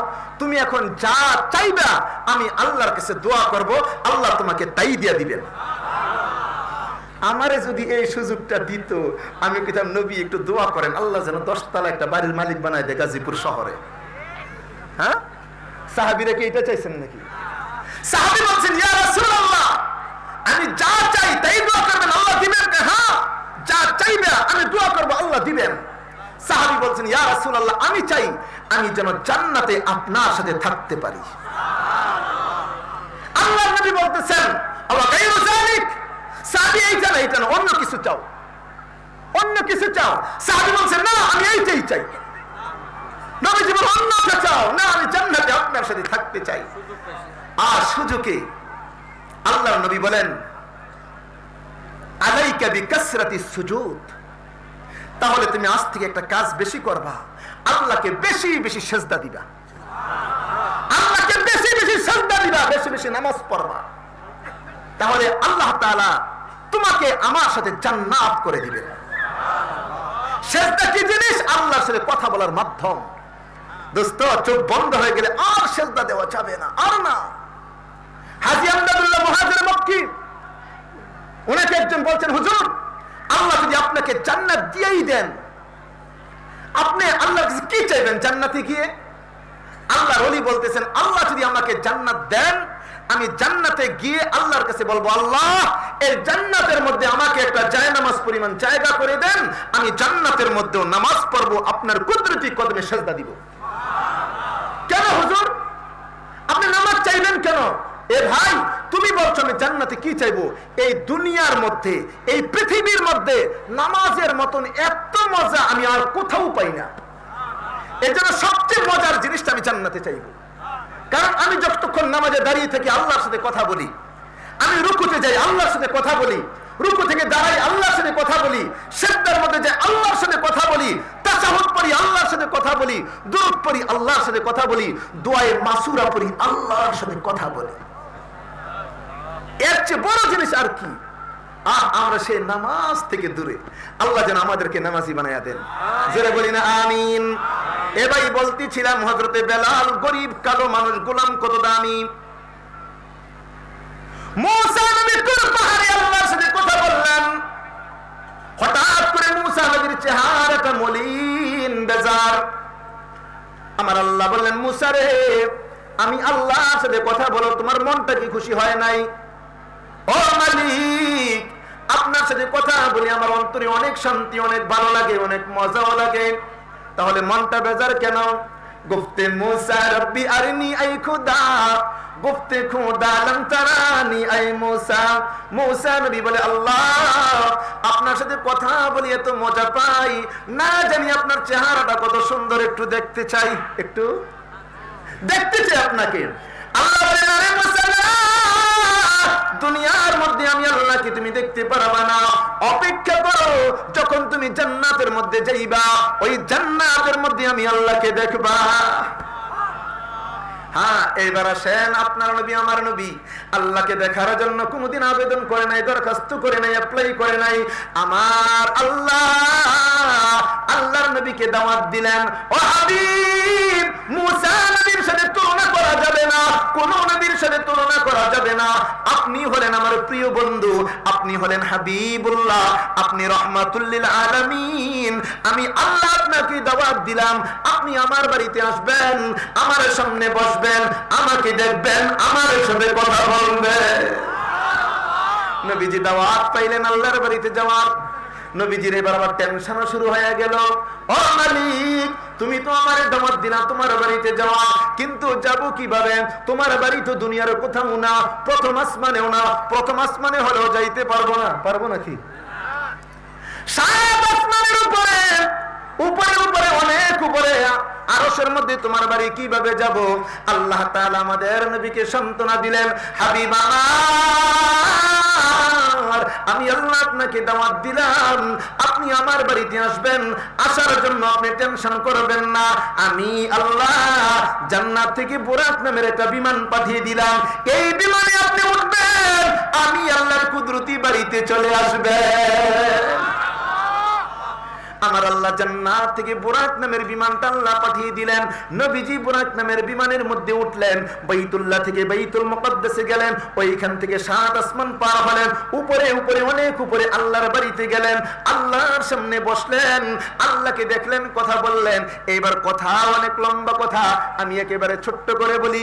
কথাগুলি বলার পর আল্লাহ বললেন, হাবিব আমার, আপনি হলেন আমার চিফ গেস্ট, প্রধান মেহমান, শুধু গল্প করে সময়টা কাটাইবো না, না, দুনিয়ার মধ্যে যখন নতুন বিয়াই বাড়িতে আসে, বিয়াইরে খাওয়া দাওয়া করাইয়া এইবার বিয়াইকে নিয়ে বাহিরে যায়, যাওয়ার পর বলে, ও বিয়াই সাহেব, ওই জমিটা হলো আমার, ওই জমিটা আমার ছোট ভাইয়ের, ওই জমিটা আমার বড় ভাইয়ের। দেখায় কি দেখায় না? ওই যে বিল্ডিংটা, ওই বিল্ডিংটা আমার বড় ভাইয়ের, এই ঘরটা আমার ছোট ভাইয়ের। দেখায় কি দেখায় না? আল্লাহ বলেন, হাবিব, আমি আল্লাহ বাড়িতে আপনাকে দাওয়াত দিয়ে আনলাম, আমি আল্লাহ আপনার সাথে কথা বলার পরে আমার বাড়িঘর সব ঘুরাইয়া ঘুরাইয়া আপনাকে দেখাইব। সাত আসমান আল্লাহ দেখাইলেন, আরশ কুরসি লৌহ কলম আল্লাহ দেখাইলেন, জান্নাত জাহান্নাম আল্লাহ দেখাইলেন। সুবহানাল্লাহ। যখন আল্লাহ নবীকে জান্নাতটা দেখাইবেন, ফেরেশতাদেরকে হুকুম করলেন, যাও গো, আমার বন্ধু জান্নাত ভ্রমণ করবে, জান্নাত আরো সুন্দর করে সাজিয়ে রাখো, আমার বন্ধু জান্নাতের মধ্যে যাবে। নবী জান্নাত ভ্রমণ করার জন্য রেডি। ডান পাশে জিব্রাইল, বাম পাশে মিকাইল, পিছনে লক্ষ লক্ষ ফেরেশতারা স্লোগানে স্লোগানে মুখরিত। বিশ্ব নবীর আগমন, শুভেচ্ছা। আল্লাহ নবী জান্নাতের মধ্যে যখন ঢুকে গেলেন, একেবারে নিরিবিলি নিস্তব্ধ পরিবেশ, কোনো আওয়াজ নাই, কোনো আওয়াজ নাই। নবীজি জান্নাত দেখতেছেন, জান্নাত দেখতেছেন, জান্নাত দেখতেছেন। হঠাৎ করে নবীজির সামনে একটা খটখট খটখট আওয়াজ। আল্লাহর নবী আশ্চর্য হয়ে গেলেন, ও জিব্রাইল, আমি নবী জান্নাত ভ্রমণ করার জন্য আসলাম, আমি নবী জান্নাতটা দেখতেছি, হঠাৎ করে আমার সামনে খটখট আওয়াজ। কিসের? কিসের আওয়াজ? জিব্রাইল বলল, নবী, আপনার সামনে যে খটখট আওয়াজ গো, আপনার একজন সাহাবী যার নাম হলো হযরতে বেলাল, যেই বেলাল কালো মানুষ, গরিব মানুষ, গোলাম, ওই বেলালের হাঁটার আওয়াজ আপনি শুনতেছেন। নবী আশ্চর্য, আমার বেলাল না গরিব, আমার বেলাল না গোলাম, আমার বেলাল না কালো, তার হাঁটার আওয়াজ আমি জান্নাতে শুনতেছি। নবী আশ্চর্য হয়ে গেলেন। ও দোস্ত, নবী যখন মেরাজ থেকে আগমন করলেন, সকালবেলা সাহাবীদেরকে নিয়ে মেরাজের ঘটনা বর্ণনা করলেন, হঠাৎ করে মনে পড়লো জান্নাতে না বেলালের আওয়াজ শুনেছিলাম। নবীজি হঠাৎ করে বলতেছেন, আইনা বেলাল, আইনা বেলাল, আমার বেলাল কোথায় গো, আমার বেলাল কোথায়? বেলাল তো গরিব কালো মানুষ, সবার পিছনে বসে। আশ্চর্য হয়ে গেলেন, সামনে তো বড় বড় সাহাবায়ে কেরাম, আমার মতন বেলালকে নবীজি কেন স্মরণ করলেন, কেন ডাকেন? আস্তে করে হাত উঠাইয়া বলেন, লাব্বাইকা ইয়া রাসূলুল্লাহ, নবী গো, গোলাম তো হাজির। ও নবী, গোলাম হাজির, বলেন কি করতে হবে? তাআল হানাইয়া বেলাল, ও বেলাল তুমি সামনে আসো। বেলাল যখন সামনে আসলেন, আল্লাহর নবী বলতেছেন, ইয়া বেলাল আইয়ু আমালিন তামাল, বেলাল বলো গো তুমি কি আমল করো? এ বেলাল বলো, বলো কি আমল করো? আমি নবী জান্নাতের মধ্যে তোমার হাঁটার আওয়াজ আমি শুনেছি, কারণটা কি, কি আমল করো? হযরতে বেলাল চোখ বেয়ে বেয়ে পানি পড়ে। ওগো নবী, সাহাবীরা যে আমল করে আমি তো সেই আমল করি। নবী বলেন, না রে বেলাল, না, আমার তো মনে হয় তোমার একটা আলাদা আমল আছে। বেলাল রাদিয়াল্লাহু তাআলা আনহু বলেন, নবী গো, আমার একটা নিয়মিত আমল হলো আমার ওযু যাওয়ার সাথে সাথে আমি ওযু করে নেই, আর ওযু করার পর আমি 2 রাকাত তাহিয়াতুল ওযু নামাজ পড়ি। আল্লাহর নবী মুচকি হেসে দিয়ে বলেন, বেলাল তোমার এই আমল আমার আল্লাহ কবুল করে নিয়েছেন, তোমার এই আমলটা আল্লাহর কাছে বড় পছন্দ হয়েছে, এই জন্য আমার আল্লাহ তোমাকে এত দামি বানাইলেন। আমি জান্নাতের মধ্যে তোমার হাঁটার আওয়াজ শুনেছিলাম। চিৎকার মেরে বলেন আল্লাহু আকবার, আর জোরে বলেন আল্লাহু আকবার। ও দোস্ত, আমি যেই কথা বলতেছিলাম, দামি মানুষ কারা, দামি মানুষ কারা? দামি মানুষ, ইন্না আকরামাকুম ইনদাল্লাহি আতকাকুম। আল্লাহ বলেন তোমাদের মধ্যে দামি মানুষ হলো ওই মানুষ যার অন্তরের মধ্যে কার ভয়? জোরে বলেন কার ভয়? ভয় করবে একজনকে, তিনি কে? আর জোরে বলেন তিনি কে? আল্লাহর ভয় করতে পারবো ইনশাআল্লাহ। আল্লাহ কবুল করুন, বলি আমিন। দুনিয়া কয়দিন থাকবো দোস্ত? কয়দিন থাকবো? দুনিয়ায় থাকতে পারবো না। কবরে যাওয়া লাগবে, বলেন কবরে যাওয়া লাগবে। ছোট্ট একটা ঘটনা মনে পড়ে গেছে, বলবো নাকি? সময় তো শেষ, তো ছোট্ট করে বলি। অনেক ওলামায়ে কেরাম আছেন, মাদ্রাসার তালেবুল ইলম আছেন, ঘটনাটা মনে যেহেতু পড়ছে, দোস্ত দুনিয়ায় থাকবো না এই জন্য একটু বলে যাই। তবে ঘটনা কিন্তু ঘটনা, ঘটনার মধ্যে অনেক কিছু আছে। ঘটনার মধ্যেও একজন আল্লাহর ওলির ঘটনা, একজন আল্লাহর ওলি যার নাম শেখ সাদি রহমাতুল্লাহ আলাইহি। নামটা কি বলেন তো? শেখ সাদি, যারা মাদ্রাসার তালেবুল ইলম। অনেক ওলামায়ে কেরাম আছেন, আমাদের মাদ্রাসার মধ্যে একটা কিতাব পড়ানো হয়, ফার্সি কিতাব, যে কিতাবের নাম হলো গুলিস্তান। নাম কি? গুলিস্তান। সবাই চিনেন আপনারা ঢাকার গুলিস্তান নাকি? হ্যাঁ, ওই কিতাবের নাম গুলিস্তানি। শেষে নুনটা নুনে গুন্নাতে, আমরা বলি গুলিস্তান, নুনটা নাকের ভিতরে রেখে দিই না হুজুর? গুলিস্তান বাগান। এই কিতাবের যিনি লেখক শেখ সাদি রহমাতুল্লাহ আলাইহি, একজন বুজুর্গ মানুষ। কি মানুষ? একজন বুজুর্গ ছিলেন, কবি, বুজুর্গ। উনি এই কিতাবের লেখক। এই কিতাবের ভূমিকার মধ্যে তিনি একটা ঘটনা বর্ণনা করছেন। উনার এই ঘটনাটা আমি আপনাদেরকে শোনাই, শুনেন দুনিয়াটা কি জিনিস। ঘটনা বুঝলে, শুনলে আপনারা বুঝতে পারবেন দুনিয়াটা কি। আল্লাহর ওলি উনার কিতাবের মধ্যে, ভূমিকার মধ্যে ঘটনাটা লিখেন। এক সময় আল্লাহর ওলি উনার বিবিকে বলতেছেন, বিবি আমাকে একটু রুখসত দাও, আমি একটু বেড়াইতে যাই, কোথাও চলে যাব, কয়েকদিনের জন্য রুখসত দাও, ছুটি দাও। বিবি কি করলেন? ব্যাগের মধ্যে কিছু কাপড় দিলেন, খাবার দাবার দিলেন। ঠিক আছে আপনি যান। কয়দিনের জন্য? এইটা বলে নাই কয়দিনের জন্য। বিবি মনে করছে হয়তো 15 দিন, 1 মাস, 2 মাস, তারপরে চলে আসবে। আল্লাহর ওলি যাইতে যাইতে অনেক দূরে এক মাদ্রাসায় চলে গেলেন। যাওয়ার পরে কিতাব লেখা শুরু করলেন।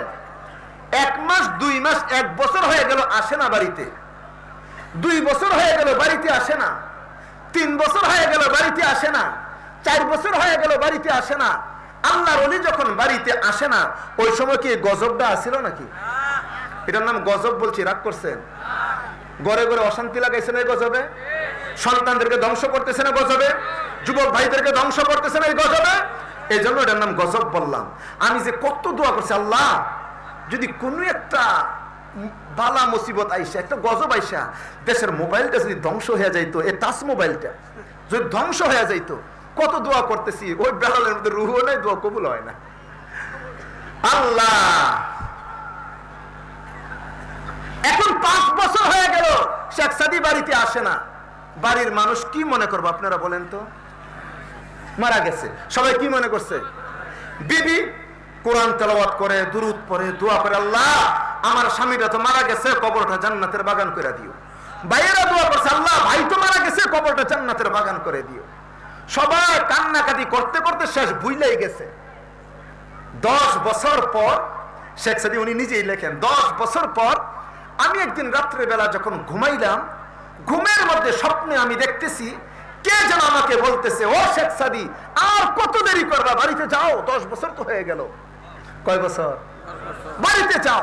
আমি লাফ দা ঘুম থেকে উঠলাম, হায় হায় আসলেই তো 10 বছর তো হয়ে গেল, বাড়িতে যাওয়ার দরকার। এই যে স্বপ্ন দেখলেন, আপনারা কি স্বপ্ন দেখেন? স্বপ্ন আপনারা দেখেন না নাকি? আমি তো প্রতিদিনই স্বপ্নে দেখি। আমি ঘুমাইলেই আমার স্বপ্নে এত জ্বালায়। স্বপ্ন কিন্তু সব স্বপ্ন সত্য না। স্বপ্ন 3 প্রকার আছে। কিছু স্বপ্ন নফসানি, কিছু শয়তানি, কিছু রহমানি। সুবহানাল্লাহ বলেন। কিছু আছে নফসানি, কল্পনা, সারাদিন যা করি ঘুমাইয়া ঘুমাইয়া তা করি। দিনের বেলা গাড়ি চালায়, রাত্রে ঘুমায় ঘুমায় গাড়ি চালায়। দিনের বেলা সবজি বেচে, ঘুমায় ঘুমায় সবজি বেচে। দিনের বেলা ওয়াজ শোনে, ঘুমায় ঘুমায় ওয়াজ শোনে। আছে না নাই? এটা হলো কল্পনা, নফসানি। আরেকটা হলো শয়তানি। শয়তান অনেক কিছু দেখায়, বিল্ডিং থেকে ফালায় দেয়, মুসিবতের মধ্যে ফালায়। গত পরশুদিন আমি এমন এক স্বপ্ন দেখছি, আমি স্বপ্নের মধ্যে ভয় পাইতেছি, পরে ঘুমটা ভাঙছি। আমি আল্লাহ এটা বাস্তব না তো, স্বপ্নই তো। হ্যাঁ স্বপ্ন, স্বপ্ন। আমি আলহামদুলিল্লাহ। আবার কিছু স্বপ্ন কে দেখায়? বলেন না কে দেখায়? জোরে কে দেখায়? হয়তো আপনারা অনেকে জানেন না। মাদ্রাসার আসাতিজে কেরাম যারা আছেন, ওলামায়ে কেরাম, তালেবুল ইলম, এরা স্বপ্নের মাধ্যমে কিছু কাজ করে। কি কাজ জানেন? হয়তো অনেকে নাও জানতে পারেন। একটা নামাজ আছে, যেই নামাজের নাম হলো সলাতুল ইস্তেখারার নামাজ। কি নামাজ? ইস্তেখারার নামাজ, সলাতুল ইস্তেখারা। এইটা আবার কি নামাজ? এইটা হলো স্বপ্ন দেখার নামাজ। ওলামায়ে কেরাম, ঠিক না? এটা হলো স্বপ্ন দেখার নামাজ, সলাতুল ইস্তেখারা। আমি কোন একটা কাজ করব কি করব না, সিদ্ধান্ত নিব কি সিদ্ধান্ত নিব, বিয়েটা এখানে করব কি করব না, এখানে দোকানটা দিব কি দিব না, তার সাথে আত্মীয়তা করব কি করব না, আমি সিদ্ধান্তহীনতায় ভুগতেছি। আল্লাহ আমাদের নবীর আমাদেরকে শিখাই গেছেন, তুমি 2 রাকাত নামাজ পড়বা, নামাজের পরে এই দোয়াগুলি পড়বা, ওযু করে কিবলার দিক মুখ করে উত্তর দিকে মাথা দিয়ে তুমি ঘুমাইবা, ঘুমের মাধ্যমে তুমি একটা রেজাল্ট পাইবা।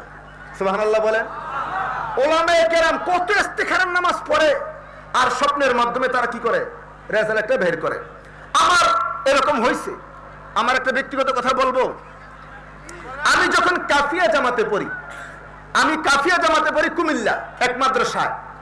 তখন আলিয়া মাদ্রাসার এক প্রিন্সিপাল আসছে আমাদের মাদ্রাসায়, আইসা আমাদের রুমে বসছে, আমাদের খাতাগুলি দেখতেছে। এখন আমার খাতা নিছে, আমি লিখতেছি, দেখতেছে। এখন দেখে বলতেছে, তোমার নাম কি? আব্দুল কাইয়ুম। তোমার লেখা তো সুন্দর, অনেক চালু। একটা কাজ করো, মাদ্রাসাতে পড়তেছ, তুমি এই বছর এই আলিয়া থেকে তুমি দাখিল পরীক্ষা দাও। দাখিল পরীক্ষা দিলে তোমার লেখা যে সুন্দর, খালি লিখবা, বাকি সব আমার কাজ। দেখে দেখে তুমি পরীক্ষা দিবা, তোমার সার্টিফিকেট অর্জন হয়ে যাবে। এখন আমি তো বললাম যে একটা সুযোগ তো পাইলাম, সার্টিফিকেট অর্জন করার সুযোগ পাইলাম। আমার যিনি উস্তাদ, মুরব্বী উস্তাদ, এই তিনি একজন পীর সাহেব, আসাদ মাদানী সাহেবের খলিফা। ওনার কাছে গিয়ে বললাম, হুজুর আমাকে এই প্রস্তাব দিছে, আমি কি পরীক্ষা দিব কি দিব না? হুজুর আল্লাহর ওলি মানুষ। হুজুর চিন্তা করেন, আমি যদি বলি তুমি পরীক্ষা দাও, যদি তার ক্ষতি হয় আমার দোষ, আর আমি যদি বলি পরীক্ষা দিও না, তার মনে কষ্ট হবে, হুজুরের কারণে আমি সার্টিফিকেটটা পাইলাম না। হুজুর আমাকে বললেন তুমি পরীক্ষা দিবা কি দিবা না এটা তোমার ইচ্ছা, তবে একটা কাজ করো, আজকে ইস্তেখারার নামাজ পড়ো, আল্লাহর কাছে দোয়া করো, দেখো আল্লাহর পক্ষ থেকে ফয়সালা কি হয়। আমি ওই সময় কি করলাম, রাত্রে ওযু করে ইস্তেখারার নামাজ পড়লাম, দোয়া পড়লাম, দোয়া পরে ঘুমাইলাম। ঘুমের পরে আমি স্বপ্নে আমি দেখতেছি কি এত সুন্দর সুন্দর বিমান আকাশে উঠতেছে, বড় বড় বিমান উঠতেছে। আর একটা বিমান আছে কাপড় দিয়ে বানানো, একেবারে ভাঙ্গাচুরা বিমান। এইটার মধ্যে আমি উঠার জন্য খালি চেষ্টা করতেছি, উঠার জন্য চেষ্টা করতেছি। তখন সাথে সাথে আবার আমার ঘুমটা ভাঙছে। ঘুম ভাঙ্গার পরে আমি নিজেই চিন্তা করলাম, এত সুন্দর সুন্দর বিমানগুলি থাকতে আমি কি লেগে ভাঙ্গা বিমানটা উঠতে চাই না, আমি আর ভাঙ্গা বিমানে উঠবো না, আমি পরীক্ষাতে যাবোই না। আমি নিজেই সিদ্ধান্ত নিয়ে নিলাম। হ্যাঁ, আলিয়াতে পরীক্ষা, কলেজে পরীক্ষা এটা খারাপ না, আমার জন্য আল্লাহ ফয়সালা করছেন। আমি মনে করি আমার জন্য আল্লাহ ফয়সালা করছেন, অন্যের জন্য অন্য ফয়সালা। এজন্য আমি খারাপ বলতেছি না ওইটাকে, আল্লাহ আমার জন্য যেটা মঙ্গল করছেন আমি ওইটার মধ্যে আমি থাকছি। এই জন্য স্বপ্নের মাধ্যমে অনেকে অনেক কি পায়, ভালো জিনিস পায়। কিছু স্বপ্ন আছে আল্লাহর পক্ষ থেকে। আল্লাহ আলী শেখ সাদি রহমাতুল্লাহ আলাই তিনি যে স্বপ্নটা দেখলেন, কে দেখাইলেন? জোরে বলেন, কে দেখাইলেন? আল্লাহ আলী শেখ সাদি রহমাতুল্লাহ আলাই 10 বছর যাবত বাড়িতে যায় না। এইবার তিনি সিদ্ধান্ত নিলেন তিনি বাড়িতে যাবেন, বাড়িতে যাবেন, বাড়িতে যাবেন। ব্যাগ কাদের মধ্যে নিলেন, কাপড়গুলি নিলেন, কিছু খাবার নিলেন। আল্লাহ আলী 10 বছর পর যখন বাড়ির দিকে রওনা দিলেন, গ্রামের বাজারের মধ্যে চলে গেলেন। এইবার তিনি চিন্তা করলেন 10 বছর পর আমি বাড়িতে যাব, খালি হাতে যাব না, কিছু নিয়ে যাব, কিছু আমি নিয়ে যাই। কি নিব? বাজারের মধ্যে যাওয়ার পরে চিন্তা করলেন কিছু বিস্কিট, কিছু চানাচুর নিব। আল্লাহ বলেন ওই বাজারের মধ্যে যখন গেলাম, আমাদের গ্রামের বাজারে যখন গেলাম, বাজারের মধ্যে আশ্চর্য একটা ঘটনা ঘটে গেল। আমি দেখতেছিলাম ওই যে অল্প একটু দূরে ছোট্ট একটা মেয়ে, ছোট্ট একটা মেয়ে দাঁড়ানো আছে। আমার দৃষ্টিটা ওই মেয়ের দিকে গেল, আমি যেন পাগলের মতো হয়ে গেলাম। মেয়েটাকে আদর করতে মনে চায়, মেয়েটাকে ভালোবাসতে মনে চায়, মেয়েটার সাথে কথা বলতে মনে চায়। আল্লাহর ওলি বলেন সারে দুনিয়া তুই কি আমাই মিসলে তু দেখা নেহি, তেরে মান দেখো বেসুরত চাঁদ भी होता नहीं, निकला है लाल ईद तू देखा तेरा जमल, ओ आसमां की चाँद है तू জমিন কি চাঁদ। আল্লাহর কিতাবের মধ্যে লেখে আমার কাছে মনে হইতেছিল আমার আল্লাহ যেন আসমানের মধ্যে একটা চাঁদ বানাইলেন, আর জমিনের মধ্যে আল্লাহ যেন আরেকটা চাঁদ বানাই দিলেন। আমার কাছে মেয়েটাকে এত সুন্দর মনে হয়েছিল। আস্তে আস্তে করে মেয়েটার কাছে যাব, তার সাথে কথা বলবো। কিন্তু ছোট্ট মেয়েটা আমার দিকে আরে আরে তাকায়, আরে আরে বুঝেন না, আমার দিকে আরে আরে তাকায়। মেয়েটা কেমন জানি একটু বিরক্ত হইতেছে। মেয়েটা মনে মনে চিন্তা করেন এইটা কেমন বুড়া, যে বুড়ার মাথার মধ্যে পাগড়ি, মুখের মধ্যে দাড়ি, চেহারাটা নুরানি, আবার হাতের মধ্যে তসবিহ, মনে হয় যেন আল্লাহর ওলি। কিন্তু আমি ছোট্ট একটা মেয়ে, আমার দিকে বারবার করে কেন তাকায়? মেয়েটা বিরক্ত, তাকায় কেন? আল্লাহর ওলি আস্তে আস্তে করে মেয়েটার কাছে গেলেন। কাছে যাওয়ার পর দেখতেছেন ওই যে ছোট্ট মেয়ে বাজারের মধ্যে কিছু বিক্রি করার জন্য আনছে, কিছু বিক্রি করতে। এক রেওয়ায়াত অনুযায়ী টুপি বা পেঁপে বিক্রি করতে আনছে। আল্লাহ চিন্তা করলেন আমি মেয়েটাকে জিজ্ঞাসা করো, মা গো তুমি যে পেঁপে বিক্রি করতে আনছো, তোমার পেঁপের দাম কত? মেয়ে যদি বলে 10 টাকা, আমি বলবো 5 টাকা। মেয়ে বলবে 9 টাকা, আমি বলবো 6 টাকা। মেয়ে বলবে 8 টাকা, আমি বলবো 7 টাকা। দামাদামি তো এমনি হয় নাকি? বাস দামাদামি করতে করতে মেয়েটার সাথে গল্প শুরু করে দিব। কিন্তু যারা কবি মানুষ তারা কথায় কথায় কবিতা বলে। কি বলে বলেন তো? কথায় কথায় কবিতা বলে। এইবার শেখ সাদি মেয়েটাকে জিজ্ঞাসা করবে, মা তোমার পেঁপের দাম কত? সুন্দর একটা কবিতা দিয়ে आई माँ है समरतन बरवज है तेरी चंद ईबो चंदो ईबो चंदो ईबो चंद ईबो चंदो ईबो चंदो ईबो चंद। এইবার শেখ সাদি বলতেছেন, ও চাঁদের মতো সুন্দরী মা, তোমার সামনে 3টা পেঁপে, বলো না প্রথম পেঁপেটার দাম কত, 2 নম্বর পেঁপের দাম কত, 3 নম্বর পেঁপের দাম কত, বলো দাম কত। মেয়েটাতে এইবার মনে মনে ক্ষিপ্ত, বুড়া মানুষ, আল্লাহর ওলি, তুমি পেঁপের দাম জিজ্ঞাসা করবা, রংডং শুরু করে দিলা, কবিতা বলার প্রয়োজন কি? সরাসরি বলো পেঁপের দাম কত, তা না করে তুমি কবিতা বলা শুরু করে দিয়েছ। কিন্তু মেয়েটা বলতেছে, বুড়া, আমাকে তো চিনো না, আমাকে তো চিনো না, কারণ আমার সিনার মধ্যে আছে কোরআন। সুবহানাল্লাহ বলবেন না? আমার সিনার মধ্যে কোরআন, আর যার সিনার মধ্যে কোরআন থাকবে পৃথিবীর মধ্যে সবচেয়ে জ্ঞানী মানুষ সেই ব্যক্তি। বুঝেন আর না বুঝেন, মানি আর না মানি, কোরআন ছাড়া কেউ শিক্ষিত হইতে পারে না, কোরআন ছাড়া কেউ জ্ঞানী হইতে পারে না। আপনি যত শিক্ষিত হইলেন, কোরআন পারেন না, নামাজ নাই, কিচ্ছু পারবেন না। মেয়েটা বলতেছে, আমার সিনায় কোরআন আছে, তুমি আমাকে ছোট্ট মেয়ে, অবলা মেয়ে মনে করে আমাকে কবিতা দিয়ে ঠকাইতে চাও? না না, আমাকে পারবা না, শোনো আমি পেঁপের দাম বলি। মেয়েটা এবার বলতেছে,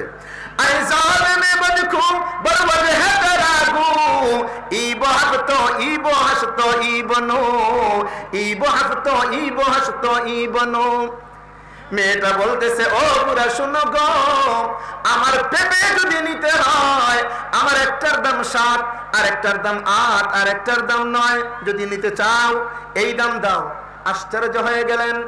শেখ সাদি বলতেছেন, আমি তো এতদিন মনে মনে ভাবছিলাম আমি সবচেয়ে বড় কবি, আমার মতন কবি আর এলাকার মধ্যে নাই। এখন দেখি না, এই ছোট্ট মেয়েটা আমার চেয়েও বড় কবি, আমার চেয়ে বড় কবি। আশ্চর্য, এত বড় কবি। আমাদের এই মাহফিলের মধ্যে যদি ছোট্ট একটা ছেলে আইসা সুন্দর একটা গজল গায়, সুন্দর একটা কেরাত পড়ে, আমরা কি বলবো? ওহ, কেমন বাবার কেমন সন্তান, কেমন মার কেমন সন্তান, বলি কি বলি না? শেখ সাদি বলতেছেন, কেমন মার কেমন ছেলেটার, কেমন মার কেমন মেয়ে দেখতে হবে। শেখ সাদি আর দেরি করে নাই, পকেট থেকে টাকা দিলেন, পেঁপেগুলি কিনলেন। মেয়েটা টাকা পাওয়ার পর বাড়িতে রওনা। শেখ সাদি পিছনে পিছনে গেলেন। বাড়িতে যখন গেল, মা বলতেছে, ও মেয়ে, পেঁপে দিলাম বিক্রি করার জন্য, করো নাই? মেয়ে বলে, মা পেঁপে বিক্রি করলাম এক দামে। এক দামে? তাই নাকি? কেমন করে? ও মা, আশ্চর্য এক ঘটনা। আমি যখন পেঁপেগুলি নিয়ে বাজারে গেলাম, এক বুড়া আসলো, মাথায় পাগড়ি, মুখের মধ্যে দাড়ি, চেহারাটা নুরানি, হাতে তসবিহ, পরনে জুব্বা, মনে হয়েছিল আল্লাহর ওলি। মাগো, কবিতা দিয়ে প্রশ্ন করেছে, আমিও কবিতা দিয়ে উত্তর দিয়েছি, পেঁপেগুলি বিক্রি হয়েছে। মা, চলে আসলাম। কিন্তু মা, বুড়াটা আবার কেমন বুড়া জানো? আমার পিছনে পিছনে আসতেছে, পিছনে পিছনে আসতেছে। মা আশ্চর্য হয়ে গেলেন, কেমন বুড়া, এমন বুড়া পিছনে আসতেছে? হ্যাঁ। মা কান্না শুরু করে দিলেন, ও মেয়ে যা, গেট খুলে দাও, আমি এই বুড়াকে এক নজর দেখবো। বুড়াকে এক নজর দেখবো। মেয়ে তো আশ্চর্য, মা গো মা, এই বুড়া পর পুরুষ কেমন করে তুমি দেখবা?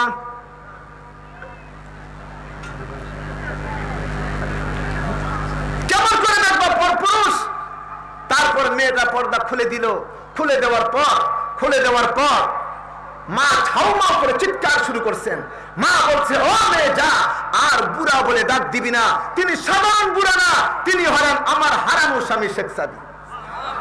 ও মেয়ে যাও, তিনি তোমার হারানো পিতা শেখ সাদি। সুবহানাল্লাহ। মেয়েটা দৌড়ে যায়, বাবার গলার মধ্যে ধরে চিৎকার করে, বাবা আমার তো ভুল হয়ে গেছে।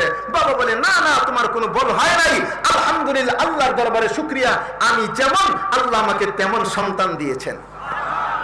মা বাবার যদি আমল ভালো হয়, সন্তানের আমলও আল্লাহ ভালো করে দেন। দোস্ত, ঘটনা শুধু শুনলাম, মজা পাইলাম না, না, যেই কারণে ঘটনা বললাম সেই কথাটা এবার বলি, ছোট্ট করে বলি। শেখ সাদি আছে না মারা গেছে? সবাই বলেন, আছে না মারা গেছে? কবি মানুষ মারা যাওয়ার পর অনেক স্মৃতি থাকে। বিশেষ করে আপনারা গাজীপুরের মানুষ আমার চেয়ে বেশি জানবেন, কারণ আপনাদের এলাকার একজন লেখক যখন মারা গিয়েছিল, লেখকটার নাম জানি কি? সবাই বলে না? হুমায়ুন আহমদ।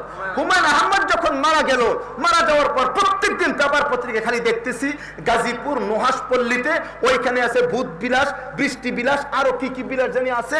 মানুষ দেখার জন্য পাগল, হাজার হাজার মানুষ ঢাকা থেকে আইসা গাজীপুরে এই নুহাসপল্লী দেখতে আসছে।